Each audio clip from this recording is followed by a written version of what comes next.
श्री संतान लक्ष्मी माँ की कथा। श्री संतान लक्ष्मी माँ निसंतानों को संतान देती है। माँ वैभव लक्ष्मी अपने भक्तों के दुखों को जानती है। वह अपने भक्तों के दुखों का नाश करती है। एक शहर में कविता और मनोज नाम के पति पत्नी रहते थे।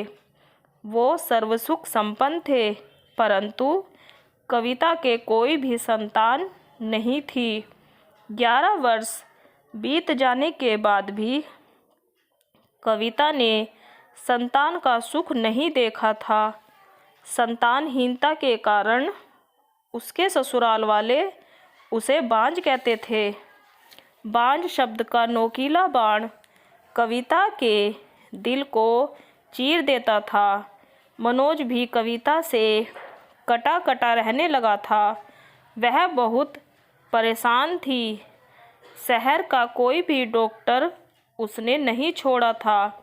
तंत्र मंत्र मौलवी द्वारा भी उसने अपना इलाज करवाया, परंतु कविता को कहीं से भी आराम नहीं लगा।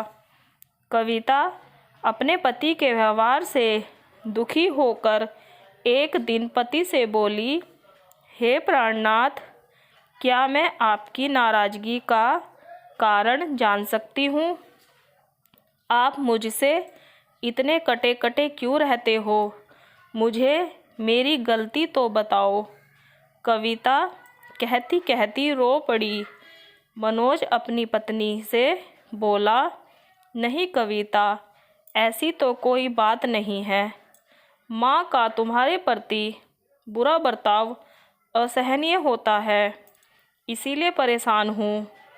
कविता अपने पति के मधुर व्यवहार से बहुत खुश हुई और आंसू साफ करती हुई बोली, आप दुखी ना हो। उनका दिल अपने पोतों पोतियों को देखने के लिए तरस रहा है। एक दिन कविता की सहेली उसके घर आई। घर का वातावरण देखकर कविता ने अपनी सारी परेशानी अपनी सहेली को बताई।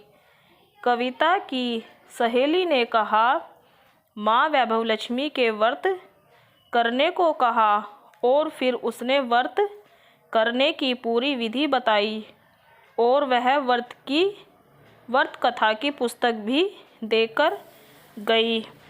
कविता ने उसी दिन 11 व्रतों का संकल्प लिया और अगले शुक्रवार से व्रत रखने शुरू कर दिए। व्रत पूरे विधि विधान से किए और उद्यापन भी किया। 21 पुस्तकें माँ वैभव लक्ष्मी की भी बंटवाई। 9 महीने बाद ही उसे सुंदर पुत्र की प्राप्ति हुई।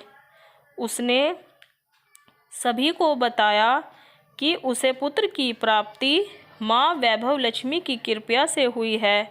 सारे परिवार ने माँ वैभव लक्ष्मी का व्रत किया। उद्यापन कर कन्याओं को भोजन करवाकर श्री वैभव लक्ष्मी व्रत कथा की पुस्तकें भी बांटी। कविता ने अपने पुत्र का नाम लक्ष्मी नारायण रखा। घर में हंसी खुशी का वातावरण हो गया। कविता को आगे भी पुत्र रत्नों की 6 बार प्राप्ति हुई।